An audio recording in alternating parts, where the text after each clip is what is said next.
اصل ٹاپک کی طرف آتا ہوں. اسی طرح میرے بھائی انسان کو کامیاب زندگی گزارنے کے چند اصول ہیں. ان اصولوں کا اللہ کو پتہ ہے, اللہ کے پیغمبروں کو پتہ ہے, اور جنہوں نے اللہ اور پیغمبروں کی تعلیمات حاصل کی ہیں اور اہل اللہ کی صحبت اٹھائی ہے, یہ صرف ان کو پتہ چلتا ہے کہ خوشیاں کہاں سے ملتی ہیں اور کون کون سی چیزوں سے خوشیاں چھن جاتی ہیں. کامیابیاں, اوریجنل کامیابی کہاں سے ملتی ہے اور اوریجنل ناکامی کہاں سے ملتی ہے, یہ علم اللہ نے صرف اپنے پاس اور پیغمبروں کے پاس. یہ ہے اصل کامیابی. یہ علم دنیا داروں کے پاس, یہ جاپان والوں کے پاس نہیں ہے, یہ آسٹریلیا والوں کے پاس نہیں ہے, یہ علم امریکہ والوں کے پاس نہیں ہے, یہ نفسیاتی ڈاکٹروں کے پاس بولو نہیں ہے, یہ سائنسدانوں کے پاس نہیں. اگر ہوتا تو دنیا میں ٹیکنالوجی میں سب سے زیادہ ترقی جاپان نے کی ہے, تو جاپان بالکل اسٹریس لیس اور ڈپریشن لیس اور ٹینشن لیس کنٹری ہوتا. جاپان میں کسی بھی قسم کی ٹینشن کا کوئی سبب نہیں ہے, لیکن فل آف ٹینشن کنٹری اگر دنیا میں کوئی ہے تو سوئٹزرلینڈ ہے, اور اس کے بعد جاپان ہے. آ رہی میرا خیال ہے بات سمجھ میں, کیونکہ ان کے کچھ چیزوں میں کانسیپٹ کلیئر نہیں ہے. دیکھو میں مختصر بات سے بات سمجھانے کی کوشش کرتا ہوں. آپ کو پتہ ہے انسان کو دنیا میں اچھی لائف گزارنے کے لیے کس چیز کی سب سے زیادہ ضرورت ہے, پتہ ہے آپ کو؟ یہی نہیں پتہ آپ کو؟ پیسے کی بھی ضرورت ہے یقیناً, گھر کی بھی ضرورت ہے, گاڑی کی بھی ضرورت ہے, سواری کی بھی ضرورت ہے, چنچی کی بھی ضرورت ہے, صحت کی بھی ضرورت ہے. سب سے زیادہ ضرورت ہے ریلیشن کی, محبتوں کی. انسان تنہائی وقتی طور پہ برداشت کرتا ہے. بائی نیچر انسان تنہا پیدا نہیں ہوا. سمجھتے ہو کہ نہیں سمجھتے؟ اور تنہائی کا مطلب یہ نہیں ہے کہ لوگوں کے بیچ میں آپ بیٹھے ہوئے ہو تو تنہا نہیں ہو, نہ. اگر لوگوں کے بیچ میں آپ بیٹھے ہوئے ہو اور ان لوگوں کو آپ سے کوئی لگاؤ نہیں ہے, محبت نہیں ہے, تو بھی آپ تنہا ہو. سمجھتے ہو کہ نہیں سمجھتے؟ تنہا آدمی جو ہے نا, جس سے کوئی محبت نہ کرے, چاہے وہ مرد ہو یا عورت, وہ برباد ہو جاتا ہے. یہ محبت صرف ان لوگوں کو ملتی ہے جو اللہ اور رسول سے محبت کرتے ہیں, یہ مذہب پہ چلتے ہیں. جو قومیں مذہب پہ چلتی ہیں ان میں بھی ہو جاتی ہے, جو نہیں چلتی, جو اللہ کو ڈکشنری سے نکال دینا, وہ تنہا رہ جاتے ہیں. کیونکہ اللہ کو آپ نے بیچ سے نکال دیا, آخرت کو, جنت جہنم کو نکال دیا. اصل میں تو اللہ کو نکالو گے تو یہ ساری چیزیں آٹومیٹیکلی نکل جائیں گی. تو پھر انسان مادہ پرست بن جاتا ہے. پھر انسان کیا بن جاتا ہے؟ پھر مادہ ہی اس کا خدا ہے. اور جب مادہ خدا ہے نا, تو آپ کا ریلیشن اتنا اس وقت تک ہوگا جب تک آپ کے اس سے مادی فائدے ہیں.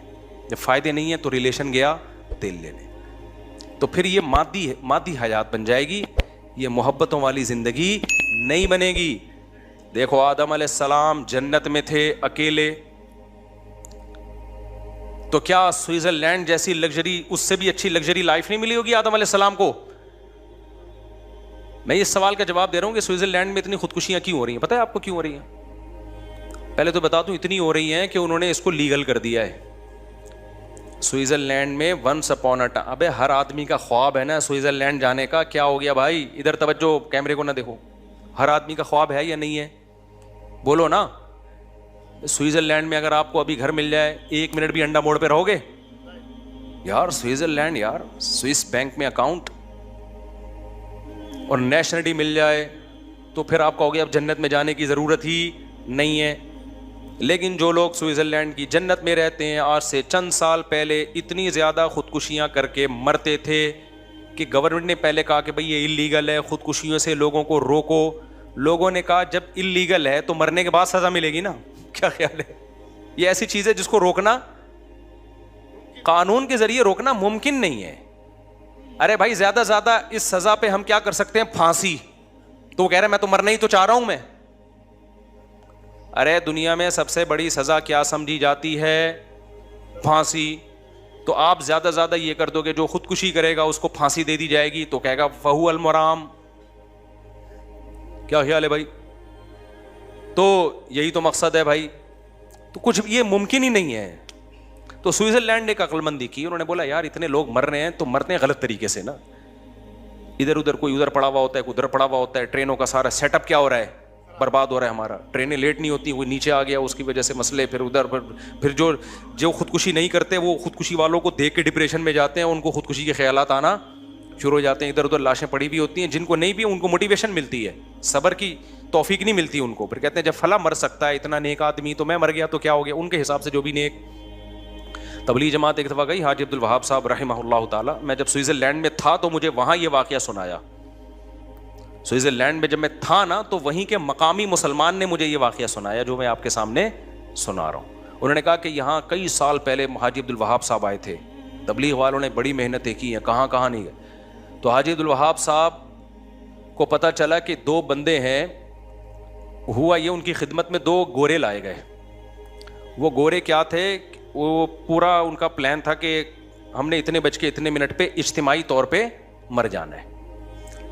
جوان لڑکے تھے, شراب کباب دولت سب کچھ. تو کسی نے ان کو بول دیا بھائی ادھر ٹرائی کر کے دیکھ لو, ایک بزرگ آئے ہوئے ہیں تو مرنے سے پہلے ایک یہ لائف اسٹائل بھی ہے. وہ آ گئے اور اللہ کا شکر ہے خودکشی سے بھی بچ گئے, نیک بنے, اتنی بڑی بڑی داڑیاں رکھی, پوری زندگی تبلیغ کے لیے ان گوروں نے, سوئٹزرلینڈ کے گوروں نے وقف کر دیا. پتہ نہیں کہاں کہاں گاؤں دیہاتوں میں ان کی تشکیل ہوئی ہوگی سوئٹزرلینڈ کو چھوڑ کر. ایسے تبلیغ نے ہزاروں لوگوں کو خودکشیوں سے بچایا, ہزاروں کو. ٹینشن سے بچانے کا پروگرام گورے کے پاس نہیں ہے, مولوی کے پاس ہے, سمجھتے ہو. میرے ولاگ پہ نا کل کسی نے کمنٹ کیے ہوئے تھے کہ مفتی صاحب کے اتنے بیگم, اتنے بچے اور پھر بھی اتنے خوش ہیں. ان کا خیال یہ تھا یہ تو اتنی ذمہ داریاں, اتنی ٹینشنوں کے بعد تو خوش رہنا ممکن نہیں ہے. تو ایک لائف اسٹائل یہ کہ ٹینشنوں کے تمام اسباب کے بعد آپ کہہ رہے ہو کہ خوش ہے. لیکن میں نے جاپانیوں کو دیکھا ٹینشنوں, اور سوئٹزرلینڈ والوں کو دیکھا ٹینشن کا کوئی سبب نہیں ہے, پھر بھی کیا ہے ٹینشن میں. اس کا مطلب کوئی ٹیکنیکل فالٹ ہے نا آپ کے اور ہمارے نظریے میں, کوئی فالٹ ہے بھائی. تو یہ مینوفیکچرنگ فالٹ نہیں ہے, یہ بعد میں آپ نے پیدا کیا ہے. وہ فالٹ یہ کہ آپ نیچر سے ہٹنے میں سکون تلاش کر رہے ہو, اور اسلام آپ کو نیچر کی طرف لے کر آ رہا ہے. بیوی بچے ہونا یہ نیچر ہے انسان کی. یہ ٹینشن چھوٹی ٹینشن ہے, بڑی ٹینشنوں سے بچاتی ہے. خاندان ہونا, محبتیں ملتی ہیں اس سے انسان کو, اولاد ہونا, بچے ہونا, بھتیجے ہونا, بھانجے ہونا, پوتے ہونا, نواسے ہونا, باپ ہونا, بھائی ہونا, بہن ہونا, چاچے ہونا, مامے ہونا, یہ نیچرل ہے. اور وہ جو ہے نا سوئٹزرلینڈ, میں اور میرا پیسہ, یہ نیچرل نہیں ہے. اس میں پیسہ تو ہوگا, ریلیشن نہیں ہوگا, محبتیں نہیں ہوں گی. اس سے ہمارا وہ گاؤں دیہات کا آدمی اچھا ہے جو منجی پہ بیٹھتے دودھ نکال کے پیتا ہے اور مکھن پہ زندگی گزار دیتا ہے, وہ زیادہ خوش ہے. سمجھتے ہو, اس کے ریلیشن مضبوط ہیں, محبتیں ہیں. گاؤں دیہاتوں میں تو گیا ہوں میں, جاپان سوئٹزرلینڈ بھی گیا ہوں, تو میں کچی آبادیوں میں بھی ٹائم گزارا ہے ہم نے بہت ٹریولنگ کی ہے. آج سے تھوڑی میں ٹریولنگ کر رہا ہوں, میں تو بچپن سے ٹریولنگ کر رہا ہوں. گاؤں دیہاتوں میں بھی ہم نے ٹائم گزارا ہے, پہاڑوں پتھروں میں بھی, بلوچستان کے خشک پہاڑوں میں بھی ہم نے ٹائم گزارا ہے. تو ٹیکنیکل فالٹ تو سوئٹزرلینڈ کا میں ختم کر دوں نا پہلے. تو انہوں نے کیا کیا میرے بھائی, کوئی ادھر چپکا ہوا ہے, کوئی اس بجلی کے کھمبے سے, اس سے بجلی کا مسئلہ بھی کیا ہوتا ہے, اور ان کو دیکھ دیکھ کے جو نہیں چپک رہے ان کو بھی چپکنے کا شوق بولو پیدا ہو رہا ہے. تو مجبور ہو کے سوئٹزرلینڈ کی گورنمنٹ نے یہ کیا کہ یار ایک کام جب ہو ہی رہا ہے تو تمیز سے ہو جائے, اچھا نہیں ہے. تو انہوں نے پھر لیگل کر دیا, انہوں نے بولا رجسٹریشن کروائیں, اور اس میں ٹائم لگتا ہے, رجسٹریشن میں اس میں ٹائم لگتا ہے. وہ کہتے ہیں آپ نے مرنا ہی ہے نا تو ہم آپ کو بتائیں گے کیسے مرنا ہے, تمیز سے مرو بھائی. مرنے کا بھی ہر کام تمیز سے ہوتا ہے, ہمارے یہاں ہر کام بدتمیزی سے ہو رہا ہے. کیا خیال ہے, گورے میں ایک بڑی کوالٹی ہے, کام صحیح ہو یا غلط ہو لیکن ہوتا کیا ہے, لائن میں لگ کے تمیز سے. تو انہوں نے کہا مرنا ہے, جہنم میں جانا ہے, لائن میں لگ کے جاؤ جہنم میں. یہ نہیں ادھر سے پہلے میں کودوں گا, تو پہلے جہنم میں کودے گا. خودکشی کرنے والا تو آگ میں جلتا ہے. وہ کیا, کافر جب خودکشی کرتا ہے تو کفر کا گناہ بھی, خودکشی کا گناہ ایک الگ سے ملتا ہے اس کو. جس خدا نے تجھے پیدا کیا تھا اس پہ توکل کیوں نہیں کیا, تو نے اس پہ اعتماد کیوں نہیں کیا, دنیا کو مسافر خانہ کیوں نہیں سمجھا, میری آیات پر ایمان کیوں نہیں لے کر آیا, وہ اور جہنم کی بڑی آگ میں کود رہا ہے. تو انہوں نے کہا تمیز سے لائن لگا کے کودو. یہ ہفرا تفری, پہلے میں جہنم میں گھسوں گا, ابو جہل سے میں نے ملاقات کرنی ہے, وہ کہنا میں مرزا غلام احمد قادیانی سے میری ملاقات کل کی طے ہو چکی ہے اور آپ ابھی وہ کر رہے ہو. تو وہ کہنا تمیز سے, آپ سب کو فرعون سے, حامان سے, اور ابو جہل سے, اور نمرود سے, مرزا غلام احمد قادیانی سے، ان تمام لوگوں سے آپ کی ملاقات ہم نے پہلے سے ایک اپوائنٹمنٹ ہے. اتنے آدمیوں سے فرعون ایک ہی ٹائم پہ نہیں مل سکتا. یہ میں اس لیے کہہ رہا ہوں کہ آج ہمارے ہاں بھی خودکشی کا رجحان بڑھ رہا ہے. تو یہ خودکشی کرنے والا اس خوش فہمی میں نہ رہے کہ میں غموں سے جان چھڑا کے بچ جاتا ہوں. او بھائی تم غموں سے جان چھڑا کر اس سے بڑے غموں میں اپنے آپ کو دھکیل دیتے ہو. اللہ نہیں چھوڑے گا. اللہ کے سامنے یہ عذر نہیں ہے کہ میں بے روزگار تھا. ایک شخص نے نبی کے دور میں جہاد میں زخمی ہوا اور زخموں کی تکلیف کی وجہ سے اپنا گلا کاٹ دیا. نبی نے فرمایا جہنم میں. زخموں کی تکلیف کم ہوتی ہے کیا؟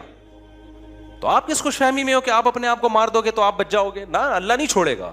اللہ جہاں غفور الرحیم ہے، عزیز ذو انتقام بھی ہے، وہ انتقام لینے والا بھی ہے. قتل چاہے کسی اور کا ہو چاہے اپنا ہو، یہ جان کہ ہم خود مالک نہیں ہیں. غیر مسلم کہتے ہیں میرا جسم میری مرضی، غیر مسلموں کے نعرے ہیں. مسلمان کہتے ہیں نہ عورت کا جسم پہ اس کی مرضی، نہ مرد کے جسم پہ اس کی مرضی. یہ ہمیں اللہ نے دیا ہے بھائی. جب اللہ نے دیا تو وہ جیسے کہے گا ہم ویسے چلائیں گے. اس کو کہنا چاہیے. میں نے وسکو اس لیے کہا، لوگ آج کل کہہ رہے ہیں یہ لفظ، کہتے ہیں نا وسکو، وب. ایک صاحب مجھے کہنے لگے جب یہ کام میں کروں گا وب تم نے بھی یہ کرنا پڑے گا. تو کچھ لغتیں ہم لوگوں سے ادھار لے رہے ہیں. خیر، تو وہ کیا کیا، انہوں نے کہا بھائی لائن لگا کے جہنم میں جائیں. اب کیا ہو گیا کہ سیٹ اپ پورا بنا دیا انہوں نے، رجسٹریشن ہو رہی ہے. ہم بجلی سے مرنا پسند کریں گے یا گیس سے مرنا پسند، اجتماعی مرنا. اللہ بچائے، میں کو مذاق اڑانا مقصد نہیں ہے، لیکن اللہ ہم سب کو اس عذاب سے بچائے. تو یہ ایک دوسرا پہلو ہے. یہ کیا ہے بھائی؟ ایک دوسرا پہلو ہے. اس پہلو کو نظر انداز کر دیا جاتا ہے. تو اس میں کیا چیز ہے جو سب سے اہم؟ ریلیشن ختم ہو گیا. کیا ختم ہو گیا؟ پیسہ پیسہ پیسہ. اب لوگ کہہ رہے ہیں پیسہ ہے تو اچھی بیوی ملے گی. غلط، 100% غلط ہے. میں نے ایک بیان میں کہا ہے کہ پیسہ ہوگا تو آپ کو اچھی بیوی ملے گی. اس سے مراد یہ کہ آپ جس کو اچھی سمجھتے ہو، مالدار کو آپ اچھی سمجھتے ہو، تو وہ پیسے والوں کو ہی ملتی ہے. لیکن اچھی جو شریعت کی نظر میں اچھی ہے بھائی، وہ اگر پیسہ دیکھ کے آ رہی ہے تو امکان ہے اچھی بھی ہو سکتی ہے اور بری بھی ہو سکتی ہے. ہم نے بہت سارے غریبوں میں ایسی وفادار عورتیں دیکھی ہیں. ہمارے ایک جاننے والے تھے، ان کی ڈیتھ ہوئی، بہت غریب، رکشہ چلاتا تھا وہ. جب اس کے شوہر کی ڈیتھ ہوئی ہے، بوڑھے شوہر کی، اس کی بیوی نے جا کے اس کے جوتے سر پہ رکھ لیے اپنے غم سے. حالانکہ کیا گھر میں لا کے کچھ ٹکڑے، بھوسی ٹکڑے کھلا رہا تھا گھر میں لا کے. لیکن عورت کو اپنے شوہر سے محبت تھی کہ میرا زندگی اس شخص کے ساتھ میں نے گزار دی، آج یہ آنکھیں بند کر کے دنیا سے چلا گیا. ہمارے جس دوست نے یہ واقعہ سنا ہے، میں نے کہا یار ایسی محبت اکثر 100% نہیں، اکثر مالداروں میں ہمیں نہیں ملتی، اکثر نہیں ملتی. پیسے کی مالداروں میں تو ایسے کیس آ رہے ہیں کہ شوہر کے پاس پیسہ گیا تو بیگم بھی گئی. ابھی چند دن پہلے ہمارے ایک جاننے والے ملے، پیسہ تھا ان کے پاس، جب پیسہ گیا تو بیگم نے کھلا لے کے کورٹ سے پتلی گلی سے نکل لی. وہ بیچارہ رو رہا ہے، میرے سامنے دکھڑا سنایا. میں نے بچوں کو پڑھایا لکھایا، بیگم بھی گئی اور بچے بھی گئے. کورٹ نے یہاں تک اس کو کہا کہ عورت کو کہا کہ دیکھو اگر شوہر غریب ہو گیا ہے تو ایسے موقع پہ تو عورت شوہر کا ساتھ دیتی ہے. عورت نے کہا نہیں میں نے نہیں رہنا. کورٹ نے دے دیا کھلا. اور الحمدللہ ہمارے کچھ مذہبی اسکالر بھی ایسے ہیں جو کہہ رہے ہیں مشکات میں بہت ساری حدیثیں ہیں جس سے پتہ چلتا ہے کہ یہ خلا ٹھیک ہے. حالانکہ ایک حدیث نہ مشکات میں نہ بخاری میں. ایک تو منجن ہر آدمی لے کے بیٹھا ہوا ہے یوٹیوب پہ، کیا کریں. بیان کے بعد میں ایک واقعہ سناؤں گا. پچھلی جمعے بھی میں نے کہا تھا، پھر بھول گیا تھا. یہ عدالتی خلا پہ ایک واقعہ جس سے جو میں چیخ رہا ہوں نا، یہ خلا کالعدم ہے، تو میں بلا وجہ نہیں چیخ رہا. اور میں جب کانفیڈنٹلی کوئی دعویٰ کرتا ہوں نا اتنا، تو وہ دعویٰ غلط نہیں ہوتا. لوگ سمجھتے ہیں اس کو کیا پتا قرآن و حدیث کا. ہم نے 8 سال میں کیا گھاس کھائی ہے مدرسوں میں؟ 8 سال تو پڑھا ہے اور اس کے بعد 24 سال پڑھایا ہے. تو قرآن و سنت ہی پڑھایا ہے ہم نے، قرآن و سنت ہی پڑھایا ہے. تو میں جو دعویٰ کرتا ہوں نا کہ عامل 2 نمبر ہوتے ہیں، تو اس کا تو علم دین سے تعلق نہیں ہے، اس کا تو تعلق ہے مشاہدے سے. ایک بات، 3 طلاقیں 3 ہی ہوتی ہیں. تو میرے خلاف بہت سارے لوگوں نے کلپ بنائے کہ یہ بڑے بڑے دعوے کر دیتا ہے اور غلط ہے. تو وہ جب میں نے دعویٰ کیا ہے نا، تو وہ ایسے ہی دعویٰ نہیں کیا، اس کے پیچھے دلائل کی ایک مضبوط طاقت ہے. کوئی بیٹھے سامنے تو بتائیں گے ہم آپ کو، اور آپ جو الٹ پٹانگ دلائل دے رہے ہیں ان کی پول پٹیاں بھی کھولیں گے ہم. صحابہ تابعین میں یہ مسئلہ اجماعی تھا، یہ بعد میں اختلاف پیدا کیا گیا ہے. اور اجماعی مسئلے قطعی ہوتے ہیں، ان میں کسی سے فتویٰ لینا جائز نہیں ہوتا. کوئی بھی اہل حدیث اگر 3 طلاق کوئی کہتا ہے بیوی حلال نہیں ہوگی، یہ میں کانفیڈنٹلی کہہ رہا ہوں، میں مذاق نہیں کر رہا، سمجھ رہے ہو. اور تیسری بات یہ جو عدالت کے خلے آج کل چل رہے ہیں اس میں کچھ خلا صحیح بھی ہوتے ہیں جہاں شوہر ظالم ہو اور ثبوت سے ثابت ہو جائے, اور شوہر ایک خاص نوعیت کا ظلم, تھوڑا بہت اونچ نیچ تو ہر گھر میں ہوتی ہے, لیکن جو یہ قانون ہے کہ عورت اپنی مرضی سے جب چاہے طلاق لے سکتی ہے, تو یہ آپشن مرد کے پاس ہے کہ وہ طلاق دے سکتا ہے. اس کو بھی منع کیا گیا بلا وجہ نہ دے, لیکن دے دے گا تو ہو جائے گی. عورت کے پاس اللہ نے طلاق کا حق نہیں دیا. خلا ایگریمنٹ ہے, میاں بیوی کی رضامندی سے ہوتا ہے, شوہر راضی ہوگا تو ہوگا. ہاں فسخ نکاح, عدالت بعض دفعہ فسخ کر سکتی ہے نکاح کو, لیکن وہ چند کنڈیشن میں کر سکتی ہے, چند کنڈیشن میں. یہاں لوگ کہتے ہیں یہ فقہ حنفی ہم پہ تھوپ رہے ہیں, میں حنفی فقہ میں تو ہے ہی نہیں, بہت سخت شرائط ہیں. ہم تو امام شافعی, امام احمد حنبل کے بھی فقہ کو فالو کر لیتے ہیں اس مسئلے میں کہ چلو عورت کو کسی طرح بہت براڈ مائنڈیڈ کر کے ہم کہہ رہے ہیں, ہم اس پہ بھی فتویٰ دے دیتے ہیں. لیکن جو آج کل عدالتوں میں سیٹ اپ چل رہا ہے کہ عورت گئی مجھے ہر قیمت پہ خلا چاہیے, اور شوہر میں کوئی معتد بھی, کوئی قابل ذکر ظلم نہ بھی ہو, نہ وہ ثابت کرے اس کو, اور عدالت پکڑا دے. قانون تو یہی ہے کہ عورت اگر نہیں رہنا چاہتی اس کے پاس یہ آپشن ہے, جبکہ شریعت کہتی ہے عورت کے پاس نہ رہنے کا آپشن نہیں ہے. اس کی مرضی کے بغیر نکاح تو نہیں ہوگا, لیکن ختم اس کی مرضی نہیں, ختم شوہر کی مرضی سے ہوگا. اب آپ کو اس پہ اسلام اچھا لگے برا لگے آپ کی مرضی, آپ چھوڑ دو اسلام کو بھائی, چلے جاؤ سوئٹزرلینڈ, آپ چلے جاؤ جاپان اسلام چھوڑ کے, تو ان کا حال دیکھو کیا ہوا ہے.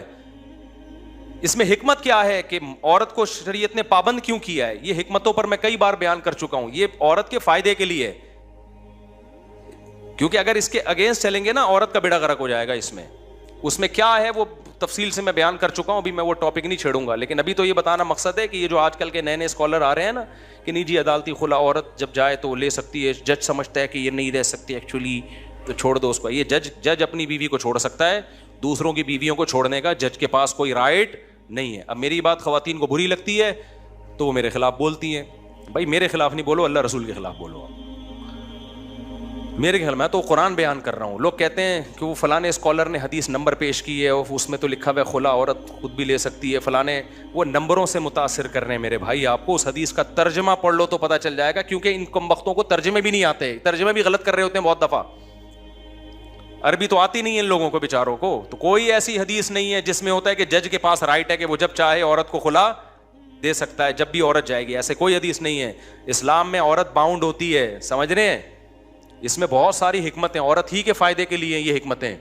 اگر خواتین کو ایسے رائٹ دے دیا جائے نا تو خاندانی نظام ختم. وہی جاپان اور آسٹریلیا اور امریکہ والا حساب بن جائے گا آپ کا فیملی سسٹم کی ایسی کی. پھر ان خواتین کو بڑھاپے میں پتہ چلے گا کہ ہمارے ساتھ ہو کیا رہا ہے. ابھی پرسوں کی بات ہے, پرسوں ترسوں کی بات ہے, خاتون نے کہا کہ بچے میرے جو ہے نا, میری بیٹی کی شادی نہیں ہو رہی, میں نے خلا لے لیا تھا, بچے بھی لے کے چلی گئی میں, تو اب جو ہے نا میری بچیوں کی شادی نہیں ہو رہی اور یہ ہے, اور میاں تو رابطہ کر نہیں رہا. میں نے کہا آپ کو جانا ہی نہیں چاہیے تھا, بچوں کی خاطر گزارا کر لیتی آپ. ہر گھر میں تھوڑی بہت اونچ نیچ ہوتی ہے کہ نہیں ہوتی. اس وقت تو بڑے مزے لگے ہوئے تھے کہ نہیں جی ایکچولی یہ تھوڑا سا خرچہ کم دے رہا ہے اور یہ یوں کر رہا ہے, تو تھوڑی بہت اونچ نیچ ہر گھر میں ہوتی ہے. بچے بھی چھین لیے, وہ مرد نے پھر بچے چھوڑ دیے, تو اس نے کہا میرا ان سے کوئی تعلق. وہ بیچارے نے پہلے تو کوشش کی, نہیں ملے تو اس نے کہا جاؤ پھر. اب جب بچیاں بڑی ہوتی ہیں تو یہ مائیں کیا ہوتی ہیں, پریشان. بچیوں کو تحفظ باپ کا کام ہے, تو بہت بڑے مسائل ہیں بھائی. آگے تو سارا سیٹ اپ تباہ و برباد ہونے والا ہے. ان اسکالرز جو نئے نئے مارکیٹ میں آ رہے ہیں نا, بیڑا غرق کر دیا, بیڑا ہی غرق کر دیا. تو دعوے ہیں, ان تلوں میں تیل ہے نہیں. تو طلاقیں تین ہی ہوتی ہیں. اسی طرح تراویح بھی 8 رکعتیں نہیں ہوتی. اس پہ بھی میں بڑا کانفیڈنٹلی کہتا ہوں, یہ پتہ نہیں بعد میں نکالا ہے. لوگ کیا کہتے ہیں, سعودی عرب کے مفتیوں کے حوالے دیتے ہیں کہ سعودی عرب, پہلی بات تو ہے کہ سعودی عرب کے سارے مفتی یہ نہیں کہتے. آپ ان مفتیوں سے ملے ہو جو آپ کے مطلب کی بات کر رہے ہیں. اب میرا ارادہ ہے میں سعودی عرب جا کے ایک ولاگ بناؤں, وہاں کے دینی مدارس کے وہاں کے میجورٹی علماء کیا کہتے ہیں. سعودی عرب کے میجورٹی علماء 3 طلاق کو 3 ہی کہتے ہیں. سعودی عرب کے میجورٹی علماء 20 رکعت تراویح کو 20 کہتے ہیں, کیونکہ حکومت میں وہ لوگ زیادہ آگے ہیں جو فقہ حنبلی سے بہت زیادہ انہوں نے شذوذ اختیار کیا ہے, تو وہ حکومتی لیول پہ آگے ہیں, اس لیے ان کی بات آگے آتی ہے. لیکن سعودی عرب تو بہت بڑا ہے بھائی, ہم تو ساری دنیا سے ہر ایک سے ملتے ہیں. تو سعودی عرب کے بھی آج بھی علماء کی میجورٹی جو وہاں کے مدارس کے جو صحیح علماء ہیں وہ فقہ حنبلی کو فالو کر رہے ہیں. وہ کہتے ہیں تراویح 20 رکعت ہوتی ہے اور وہ 3 طلاق کو 3 مانتے ہیں. میرا ارادہ ہے میں سعودی عرب جا کے ولاگ بناؤں گا تو وہاں کے علماء کی رائے بھی شائع کروں گا, تاکہ یہ جو پروپیگنڈا ہو رہا ہے نا. اور دوسری بات, اگر سعودی عرب کے سارے لوگ بھی کہہ دیں بھائی سعودی عرب کے علماء کیا صحابہ سے بڑھ گئے؟ بولو, تابعین سے بڑھ گئے ہیں کیا؟ تابعین میں, صحابہ میں کوئی ایک حدیث دکھا دو جنہوں نے 8 رکعت تراویح پڑھی ہو کبھی. حضرت عمر سے ایک روایت ہے, وہ ضعیف ہے, اور اس کے ضعیف ہونے کے دیگر اسباب میں ایک بڑی سبب یہ بھی ہے کہ اگر حضرت عمر نے 8 پڑھی ہوتی نا, اس دور میں کہیں نہ کہیں روئے زمین پہ 8 پڑھی جا رہی ہوتی, کہیں بھی نہیں ملتا ہمیں. پھر اسلاف نے تراویح کو تراویح کا نام جو دیا نا, یہ دیوبندی بریلویوں نے تھوڑی دیا ہے, تو اسلاف نے نام دیا ہے. تراویح کا لفظ بتا رہا ہے کہ 8 پہ یہ بیٹھتا ہی نہیں ہے. ترویحہ کہتے ہیں 4 رکعتوں کو, تراویح ترویحہ کی جمع اقصا ہے, بہت ساری 4 رکعتوں کو تراویح کہا جائے گا. تو اس لیے جو آج کیا اس کا نام چینج کر کے صلاۃ اللیل کر رہے ہیں اس کو. صلاۃ اللیل بھی تراویح ہی ہے, جو بھی رات میں نماز پڑھی جائے گی وہ تراویح ہی, وہ صلاۃ اللیل کہلائے گی. اس میں وتر بھی ہے, اس میں تہجد کی نماز بھی, اس میں تراویح کی نماز بھی. لیکن وہ صلاۃ اللیل جو نبی نے 3 دن پڑھی ہے جماعت کے ساتھ اور پھر اس کو چھوڑ دیا, پھر حضرت عمر نے اس کو زندہ کیا, اس صلاۃ اللیل کے بارے میں آپ کوئی صحیح حدیث سے دکھاؤ جو بے غبار ہو, مسترب بھی نہ ہو کہ نبی نے وہ 8 پڑھی ہو. نہیں ہے آپ کے پاس. تو یہ آپ کی فہم ہے کہ آپ تہجد والی حدیث کو تراویح پہ فٹ کرتے ہو, یہ آپ کی سوچ ہے. تو آپ قرآن و سنت کی جو تشریح کرتے ہو, اس تشریح کو آپ امت میں نہیں مت تھوپو. آپ کہو یہ میری پرسنل رائے ہے, تو ٹھیک ہے, آپ اپنی رائے پر عمل کریں. ہمیں اس پہ کوئی کبھی جو 8 پڑھ کے جاتا ہے ہم نے کبھی روکا اس کو, ٹھیک ہے, تمہاری رائے ہے. امت کو آپ وہ بتاؤ جو صحابہ تابعین اور چاروں اماموں کی رائے ہے, وہ قرآن و سنت کو آپ سے زیادہ سمجھتے تھے. اور اگر آپ نے امت کو سعودیہ کے مفتیوں کی رائے دینی ہے تو سعودیہ کے آج کے مفتی بھی ہیں اور سعودیہ کے 100 سال پہلے کے مفتی بھی ہیں, جو 1400 سال سے چلے آ رہے تھے. 1400 سال سے جو سعودیہ مفتی چلے آ رہے تھے وہ تراویح کو 20 رکعتیں کہتے تھے, اور 3 طلاق کو کیا کہتے تھے؟ 3. ابھی میرا 3 طلاق پہ چیلنج گیا ہے نا, بس یہ کر کے بات ختم کرتا ہوں. چیلنج گیا ہے نا, کہیں بھی نہیں ہے 3 طلاقیں ایک ہوتی ہیں. اس چیلنج کے بہت سارے لوگ جواب دے رہے ہیں. ایک نے کمنٹ میں کیا کہ جی مفتی صاحب اب UAE نے بھی 3 طلاقوں کو ایک کیا ہوا ہے, اور انڈیا نے بھی 3 طلاقوں کو ایک کر دیا ہے, مصر نے بھی 3 کو ایک کر دیا ہے. صرف یہ انڈیا پاکستان کے مفتیوں پہ ہی شامت آئی ہوئی ہے, یہ جمود سے ہٹتے نہیں ہیں. شکر ہے انڈیا پاکستان کے مفتی جمود سے ہٹتے نہیں ہیں, ورنہ جو کام UAE کر رہا ہے, دبئی ابو ظہبی کر رہا ہے, وہ تمہیں قرآن و سنت لگ رہا ہے. جو انڈیا کر رہا ہے وہ کیا لگ رہا ہے؟ جو خلفائے راشدین, صحابہ, تابعین, خلافت عثمانیہ, بنو عباس کی خلافت, بنو امیہ کی خلافت, اور تمام فقہا, امام بخاری بھی اسی کے قائل, محدثین بھی اسی کے قائل, تابعین بھی اسی کے قائل, اس کو تم کہہ رہے ہو دیوبندیوں کی رائے ہے یہ.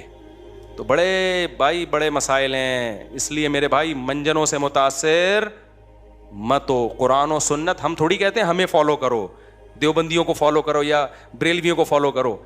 ہم کہتے ہیں صحابہ تابعین کو فالو کرو, ائمہ اربعہ کو فالو کرو. یہ کوئی دیوبندی بریلوی تھوڑی تھے. ایک صاحب مجھے بار بار کہہ رہے ہیں آپ مفتی صاحب آپ دیوبندیت کی دفاع کر رہے ہیں ایک مسئلے میں نا. ہم علماء دیوبند کو اس لیے فالو کر رہے ہیں کہ وہ قرآن و سنت کو فالو کر رہے ہیں. تو اصل قرآن و سنت ہی ہے, وہ کر علماء دیوبند رہے ہیں تو مجبوری ہے ہماری ان کو فالو کرنا. نہیں کر رہے ہوتے تم چھوڑ چکے ہوتے. ہاں اگر کوئی عالم دیوبند کا عالم غلطی کر رہا ہے تو ہم اس غلطی میں اس کو تھوڑی فالو کرتے ہیں. بہت سارے علماء دیوبند ہیں جو آج کل ہیں جو بدعتیں بہت ساری لے کے چل رہے ہیں, ہم نہیں مانتے ان کو کیونکہ ہم نے کلمہ نبی کا پڑھا ہے. لیکن آپ جب ہم قرآن و سنت کی بات کرتے ہیں, صحابہ تابعین کی بات کرتے ہیں اور کہتے ہیں چاروں اماموں نے قرآن و سنت کو زیادہ سمجھا, جب ان کی بات کرتے ہیں تو لوگ ہمیں کہتے ہیں دیوبندیت کا منجن بیچ رہا ہے. یہ آپ کا ایک نعرہ ہے, یہ آپ کا ایک منجن ہے جو لوگوں کو آپ بیوقوف بنانے کے لیے استعمال کرتے ہو. 20 رکعت تراویح علماء دیوبند کا فتویٰ نہیں ہے, یہ صحابہ تابعین چاروں اماموں کا فتویٰ ہے. سمجھتے ہو شروع میں کچھ اختلاف تھا لیکن بعد میں کیا ہو گیا؟ اجماع ہو گیا. جب ایک دفعہ اجماع ہو گیا اب اس کے اختلاف ٹھیک نہیں ہے. اسی طرح یہ جمعے کا خطبہ جو آج کل بہت سے ملکوں میں عربی میں نہیں ہو رہا, مقامی زبان میں ہو رہا ہے, تو لوگ اس پہ بھی دلائل دیتے ہیں. میں کہتا ہوں صحابہ تابعین پوری دنیا میں گئے, فارسیوں میں بھی انہوں نے جا کے خطبے دیے. کوئی ایک روایت دکھا دو کہ ان کی مقامی زبان میں خطبہ دیا ہو. خطبہ ہمیشہ سے عالم اسلام میں عربی میں ہوتا آ رہا ہے. اب آپ عقلی دلائل دیتے ہو کہ خطبہ تو ایک واضح نصیحت ہے, واضح نصیحت تو اسی زبان میں, یہ عقلی دلائل ہیں. سمجھتے ہو صحابہ تابعین تبع تابعین جو امت چلی آ رہی ہے نا جس ٹریک پر, اس کو فالو کرنے کا حکم ہے. خیر یہ مسئلہ اختلافی ہے, اردو میں بھی دے دو, ہمیں کوئی اعتراض نہیں ہے. لیکن ہمیں آپ جو سمجھتے ہو نا کہ یہ قرآن و سنت نہیں جانتے, آپ سے الحمدللہ زیادہ جانتے.